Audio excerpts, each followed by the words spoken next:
Hi everybody, I'm Sarah Ockwell-Smith. Welcome to my latest SOS parenting video. Today I'd like to talk to you about one of the things that I think is the biggest issue for most parents and causes the most heartache and the most stress and the most anxiety. Can you guess what it is? That thing is expectations. The expectations that we have around our child's behaviour. When I say child, I mean any age, from newborn right the way through to an 18 or a 19-year-old. But those expectations that we have about them and what we think they should be doing at any one point or stage is the cause of so much heartache and so much grief and so much stress for us. What do I mean by this? So I'm often asked, how can I get my toddler to listen to me more? How can I get my toddler to do everything that I ask them to do? How can I stop my 3-year-old having tantrums? How can I get my 6-month-old to sleep through the night? How can I get my teenager to be in control of their emotions all of the time?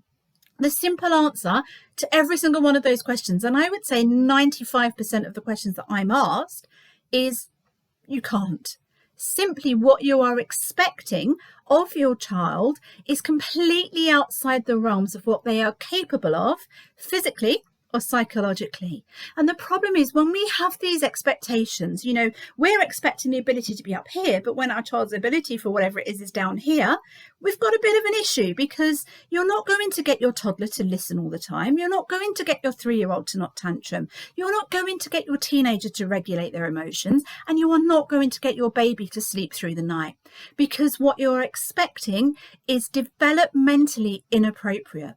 And the tricky thing is in our society is we tend to think that either our children have a problem when they're misbehaving or being naughty or not sleeping or not eating or backchatting or any of these things that actually are really and totally standard for their age.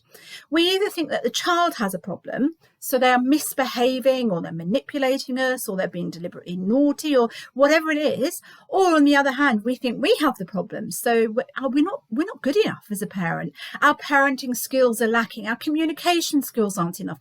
Whatever it is, we try to apportion blame. We either blame the kids or we blame ourselves, or very often a mix of both. And the trouble is nobody is to blame because a baby can only do things that a baby is capable of. A toddler can only do things that a toddler is capable of. A teenager can only do things that a teenager is capable of. And actually teens are capable of a lot less than I think we expect them to do. If you're interested, I've covered tweens and teens behaviour a lot more in my Between book, my new book that's come out. But anyway, the expectations we have are so totally wrong, then our kids are never going to meet them.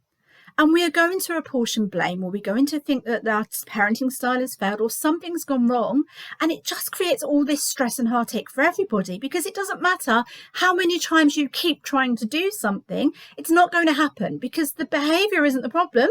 You're not the problem. Your expectations are. And very often these expectations are surrounding us in society. They're telling us your child should sleep through. Your child should behave better. Your child should be calmer. Your child should be still. Your child should listen more. Your child should eat better.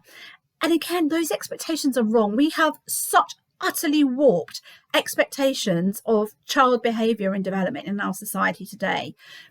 They're the problem, not us, not our kids. What's the answer? Reset those expectations. When I run workshops, I use the metaphor and I say, if you had a dolphin, I know this is completely random. If you had a dolphin as a pet, you would not try to teach your dolphin to ride a bicycle. There is no point trying to teach a dolphin to ride a bike. Of course you wouldn't. That would be insane. But trying to teach your 2-year-old to always listen to you, or your 3-year-old to never tantrum, or your 6-month-old to sleep through the night is akin to trying to teach a dolphin to ride a bike. It just doesn't happen. They are physically and psychologically not capable of it, and you are wasting your time and creating all sorts of stress and trauma for everybody. So the solution is ultimately to have realistic expectations of a child's ability at whatever age they are, and a realistic expectation of what our discipline can do, and to readjust your expectations, or what I call use your adult brain. So how can I fix something when there isn't a problem? Well, you can't. But what you can do is use your adult brain to think, okay, so I can't expect my child to always do X, Y, Z because they're not capable of it at this age, and that's fine, that's normal. So what can I do to work around this? So I very often give the example of, I'm often asked, how can I stop my 3 or 4-year-old touching something that's fragile? And people will have all sorts of conversations. Oh, you could do this, and you say this, and they say that. And you know what the simplest answer is? Move it out of their reach. Put it somewhere that's locked away, somewhere that they can't reach, somewhere they can't touch. It's absolutely pointless trying to keep saying, don't touch this, don't do that, blah, blah, blah, blah, blah, when you could just simply move it out of the way. Problem solved. So I think, it's great that we're always focusing on teaching and learning and discipline, but very often just resetting that expectation and saying, is what I am hoping for or asking for here, is that realistic? Can my kid really do that? Very often you'll find the answer is no. So this resetting the expectation, often accepting, often tweaking something using your adult brain, but certainly not trying to change a child who simply can't do what you're expecting of them. But expectations, absolutely the enemy of all parents. Try not to get suckered in by all the fake ones surrounding us in society. I hope that's helped. Bye.